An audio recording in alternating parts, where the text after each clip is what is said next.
saya Nisfi Lailia, NIM 2019-12-021 dari Prodi S1 Administrasi Rumah Sakit Stikes Yayasan Dr. Sutomo.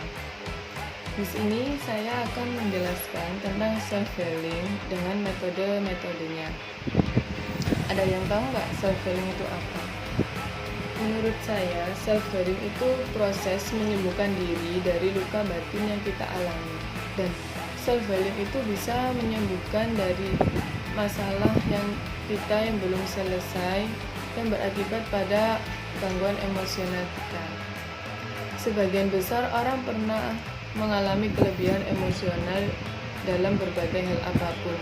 Misalnya, gagal karena tidak mencapai suatu tujuan yang diinginkan, marah kepada diri sendiri, itu tuh termasuk kelebihan pada emosional kita yang kadang tidak kita sadari.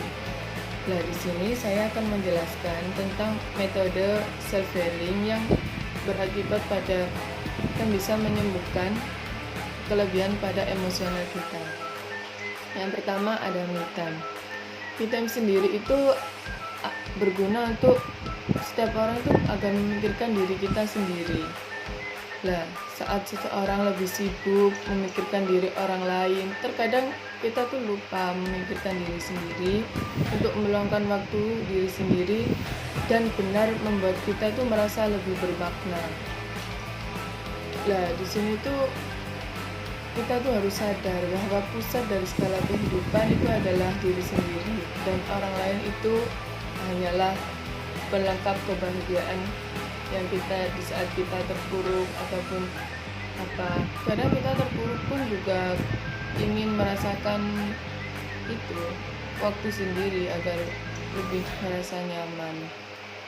Yang kedua, berdialog dengan diri sendiri.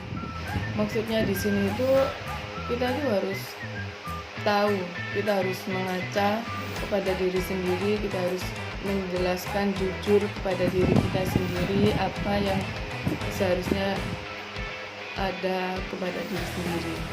Dan kita tuh harus mempunyai prinsip menjadi lebih baik untuk kedepannya. Yang ketiga itu berdamai dengan keadaan. Mengingat kembali peristiwa yang buruk yang pernah kita alami itu memang tidak mudah kita melupakannya, tapi alangkah baiknya kita itu tidak menyalahkan dengan keadaan. Kita itu harus menerima setiap keadaan yang menimpa kita itu sebagai guru kehidupan yang menimpa pribadi kita lebih baik lagi.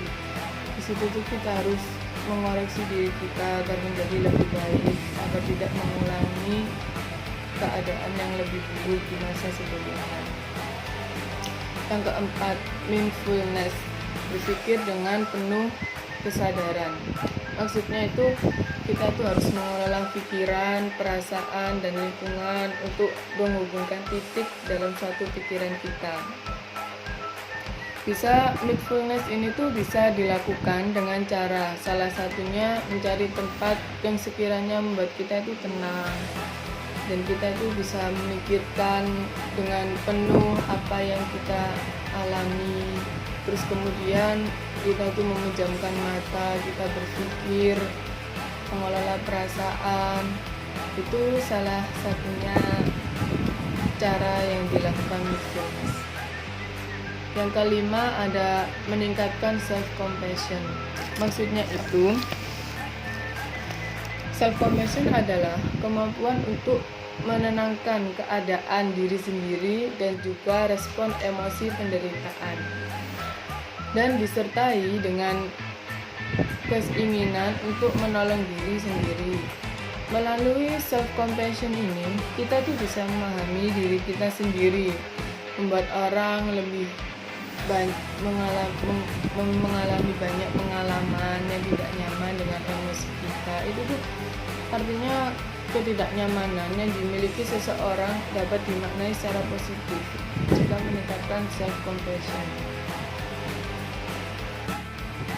Yang keenam adalah jadikan penyesalan sebagai kekuatan.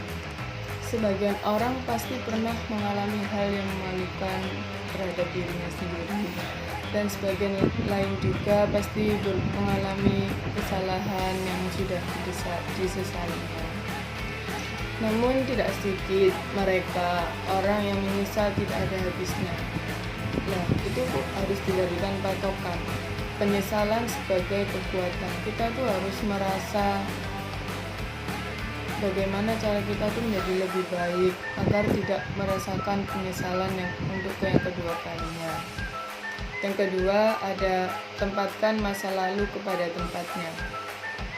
Kalau emang masa lalu, ya sudah, emang masa lalu. Dan kita tuh sebaiknya memikirkan apa yang harus kita lakukan untuk kedepannya agar tidak bisa mengulang masa lalu yang dialaminya. Terus yang ke-8 ada menulis ekspresif.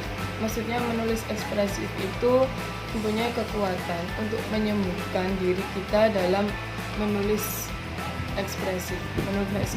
Menulis ekspresif adalah menulis untuk mengutarakan segala hal perasaan yang pernah kita alami dan tidak perlu ada aturan harus seperti tanda baca, ejaan dan lain-lainnya. Kita tuh harus ya sudah, kita tuh apa yang kita alami itu bisa ditulis melalui menulis ekspresif. Ya seperti kita menulis diary. Kan anak zaman sekarang banyak ya yang menulis diary untuk kesehariannya. Baik, sekian dari saya. Kami ucapkan wassalamualaikum warahmatullahi wabarakatuh. Mohon maaf jika ada kesalahan baik di kata maupun di kesalahan lainnya.